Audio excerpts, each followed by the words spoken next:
नमस्कार दोस्तों, अपनी पाठशाला चैनल पर आप सभी का हार्दिक स्वागत है। तो मित्रों, कैसे हो आप सभी? मैं आशा करता हूँ कि आप सभी स्वस्थ होंगे, मस्त होंगे और निरंतर अपनी पढ़ाई में लगे हुए होंगे। तो मित्रों, मैं फिर से हाजिर हूँ हिंदी साहित्य का इतिहास यानी हिंदी साहित्य के इतिहास में भक्ति काल से संबंधित महत्वपूर्ण प्रश्नों को लेकर के। और मित्रों, भक्ति काल में जो राम भक्ति धारा है उससे संबंधित सारे प्रश्न मैंने अपलोड कर दिए हैं और आज हम चर्चा करेंगे कृष्ण भक्ति धारा से संबंधित महत्वपूर्ण प्रश्नों की। मित्रों, हम चर्चा करें आज के पहले प्रश्न की।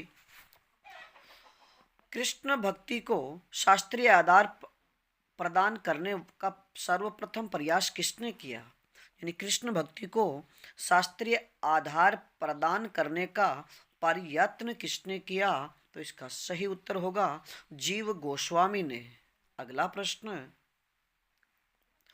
कृष्ण भक्ति को साहित्य शास्त्र के रस परिपाटी पर स्थापित करने का कार्य किसने किया? यानी कृष्ण भक्ति को जो साहित्य शास्त्र है उसकी जो रस परिपाटी है उसके आधार पर स्थापित करने का कार्य किसने किया? तो इसका सही उत्तर होगा शेष सनातन यानी सनातन गोस्वामी के द्वारा। अगला प्रश्न, विशुद्ध यानी विद्यापति को शुद्ध श्रृंगारी कवि किसने माना है? यानी कृष्ण भक्त कवि विद्यापति को शुद्ध श्रृंगारी कवि किसने माना? तो इसका सही उत्तर होगा आचार्य रामचंद्र शुक्ल और रामकुमार वर्मा ने। अगला प्रश्न, राधा वल्लभ संप्रदाय में किसे प्रमुखता दी गई है? राधा वल्लभ संप्रदाय में किसे प्रमुखता दी गई है? तो इसका सही उत्तर होगा राधा को। और मित्रों, याद रखिएगा कि जो राधा वल्लभ संप्रदाय है इसके प्रवर्तक की बात करें तो हित हरिवंश है। यानी राधा वल्लभ संप्रदाय के प्रवर्तक हित हरिवंश है। अगला प्रश्न, सूरदास ने वात्सल्य और माधुर्य भाव की रचना किसकी प्रेरणा से शुरू की है? सूरदास ने वात्सल्य और माधुर्य भाव की जो रचना है वह किसकी प्रेरणा से शुरू की?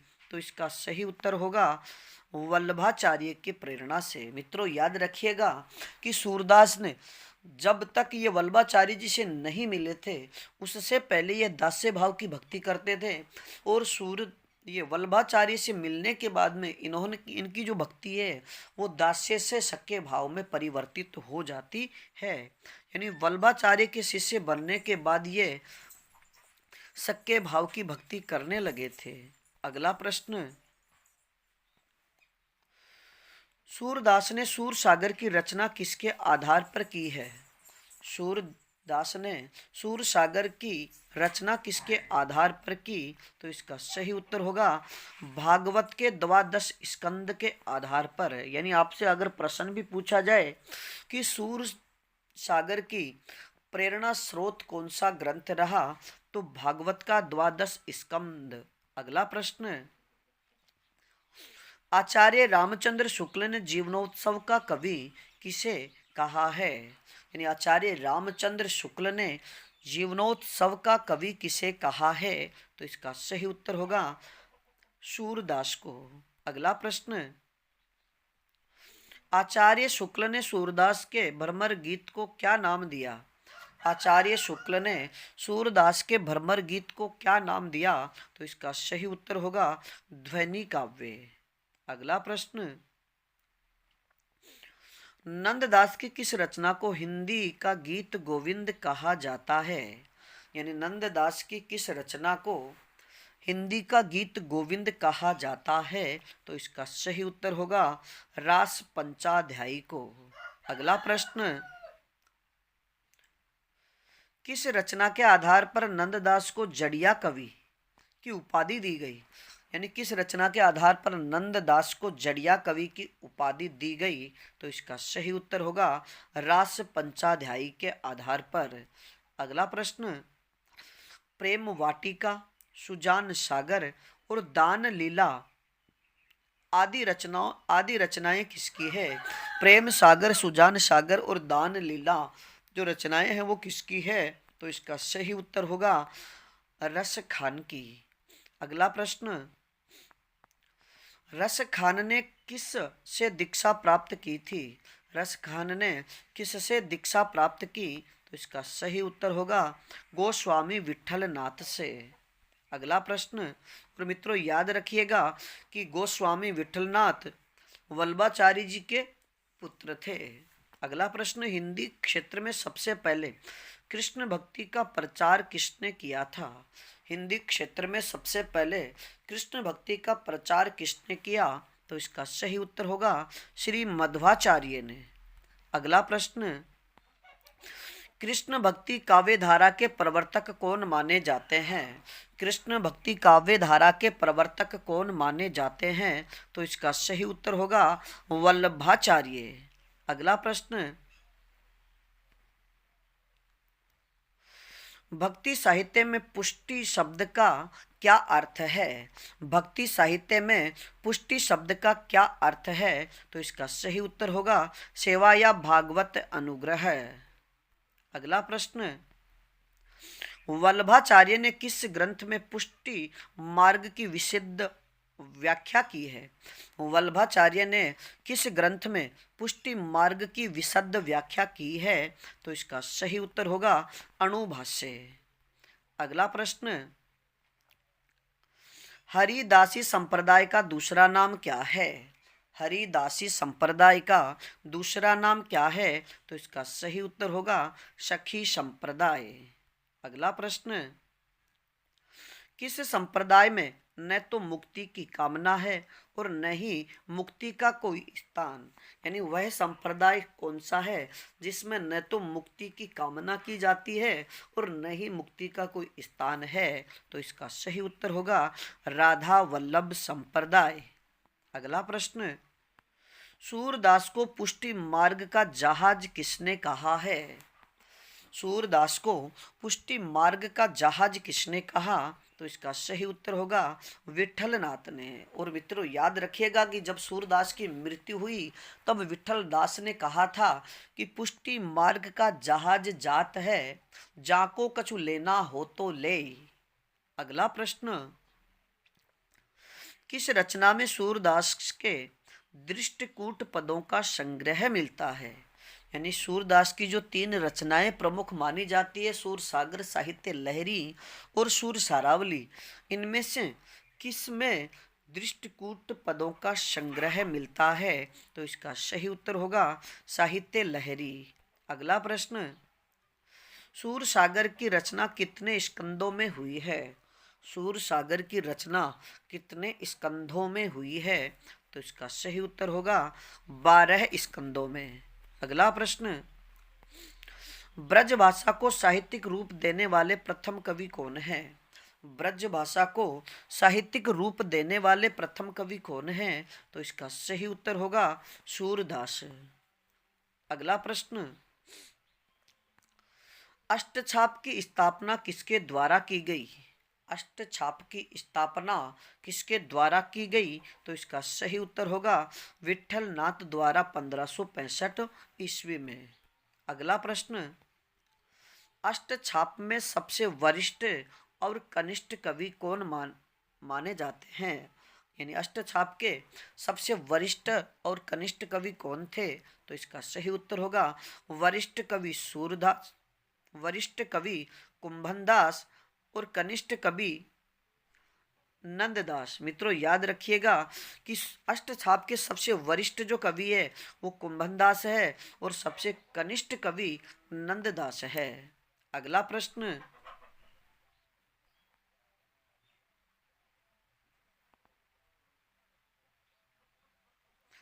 अष्टछाप के कवियों में सर्वाधिक कुशाग्र बुद्धि वाले कवि कौन थे? यानी अष्टछाप के कवियों में सर्वाधिक कुशाग्र बुद्धि वाले कौन थे? तो इसका सही उत्तर होगा कृष्णदास। और मित्रों याद रखिएगा कि कृष्णदास मंदिर के प्रबंधन का कार्य भी संभालते थे। अगला प्रश्न, अष्टछाप के प्रमुख कवि कौन कौन हैं?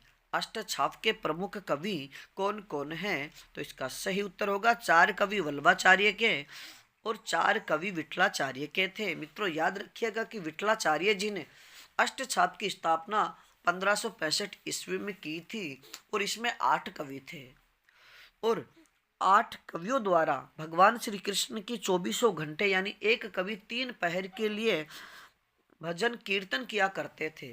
तो यानी जो 8 पहर है उन 8 पहरों में 8 कवियों द्वारा भगवान की भक्ति की जाती थी। तो उनमें 4 कवि वल्लभाचार्य के और 4 कवि विठलाचार्य के थे।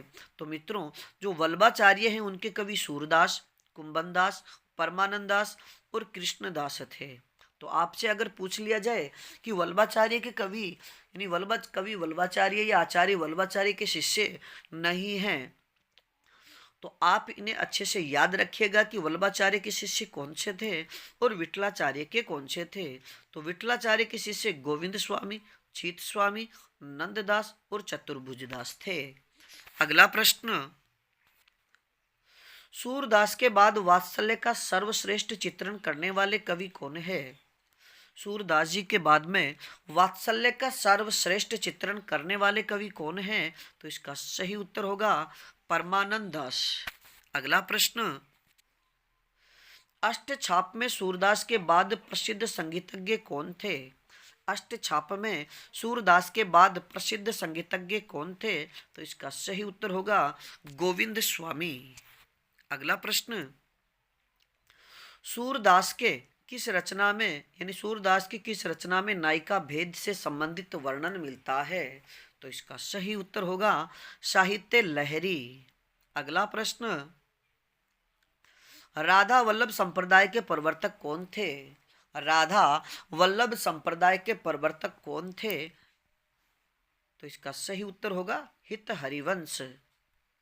अगला प्रश्न, कृष्ण को रस रूप में तथा राधा को रति रूप में किस संप्रदाय में माना गया है? यानी वह संप्रदाय कौन सा है जिसमें कृष्ण को रस रूप में और राधा को रति रूप में स्वीकार किया गया है? तो इसका सही उत्तर होगा वैष्णव सहजिया संप्रदाय। अगला प्रश्न, चैतन्य महाप्रभु ने कौन सा संप्रदाय चलाया था? चैतन्य महाप्रभु ने कौन सा संप्रदाय चलाया था? तो इसका सही उत्तर होगा गौड़ीय संप्रदाय। और मित्रों अगर चैतन्य महाप्रभु के द्वारा जो दार्शनिक मत चलाया गया था उसका नाम है अचिंत्य भेदाभेद। अगला प्रश्न,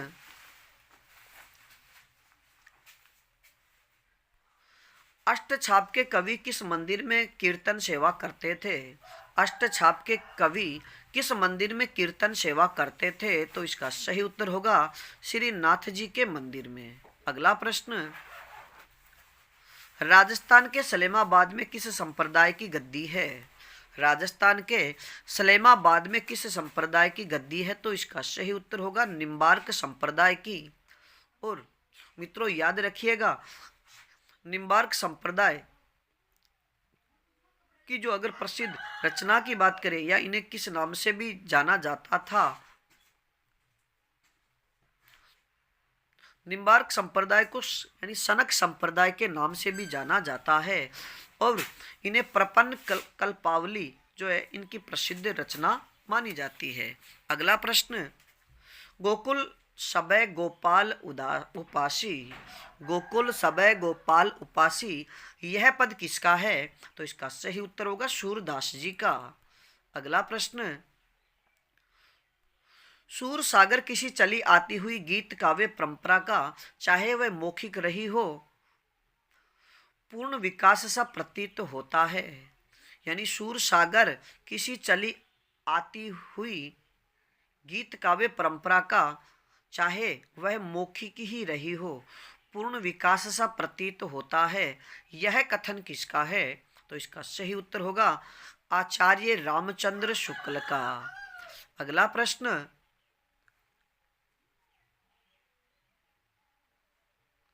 सूरदास के भक्ति पद्धति का मेरुदंड पुष्टि मार्ग ही है कि सूरदास की जो भक्ति पद्धति है उसका मेरुदंड पुष्टि मार्ग ही है, यह कथन किसका है? तो इसका सही उत्तर होगा आचार्य रामचंद्र शुक्ल का। अगला प्रश्न, बसो मेरे नैनन मैं नंदलाल, यह पद किसका है? बसो मेरे नैनन मैं नंदलाल, यह कथन किसका है? तो इसका सही उत्तर होगा मीराबाई का। अगला प्रश्न, मोर पखा सिर ऊपर राखी हूँ, गुंज की माल गले पहिरोंगी, कि मोर पखा सिर ऊपर राखी हूँ, गुंज की माल गले पहिरोंगी, यह पंक्ति किसकी है? तो इसका सही उत्तर होगा कवि रसखान की। और मित्रों याद रखिएगा कि जो कवि रसखान है इनका मूल नाम सैयद इब्राहिम था। अगला प्रश्न, संतन को कहा सीकरी सो काम, संतन को कहा सीकरी सो काम, यह प्रसिद्ध पंक्ति किसकी है? तो इसका सही उत्तर होगा कुंभन दास की। अगला प्रश्न, आगे होने वाले कवियों की श्रृंगार और वात्सल्य की जो उक्तियां हैं वह सूर की झूठी सी जान पड़ती है। आगे होने वाले जो कवि है उनकी जो श्रृंगार पद्धति और वात्सल्य की जो उक्तियां हैं वह सूरदास की झूठी सी जान पड़ती है। तो यह कथन किसका है? तो इसका सही उत्तर होगा आचार्य रामचंद्र शुक्ल का। और मित्रों अब बात करें आज की कक्षा के अंतिम प्रश्न की। मो मन गिरधर छवि पे अटक्यो, मो मन गिरधर छवि पे अटक्यो, यह पंक्ति किसकी है? तो इसका सही उत्तर होगा कृष्णदास की। तो मित्रों आज के लिए इतना ही, बाकी फिर मिलेंगे एक नए टॉपिक के साथ में। और अपना अगला जो टॉपिक होगा वह होगा हिंदी साहित्य के इतिहास का तीसरा काल यानी रीतिकाल। और रीतिकाल से संबंधित हम प्रश्नों की चर्चा अगली कक्षा में करेंगे। तब तक आप अपने अध्ययन में जुटे रहिएगा। और इस श्रृंखला में अगर किसी प्रकार की त्रुटि हो तो आप हमें कमेंट्स में जरूर बताइएगा। धन्यवाद। और अपनी पाठशाला पर यानी अपनी पाठशाला बाय बीएन सर चैनल पर नए हो तो हमारे चैनल को लाइक, सब्सक्राइब और शेयर जरूर कीजिएगा। धन्यवाद।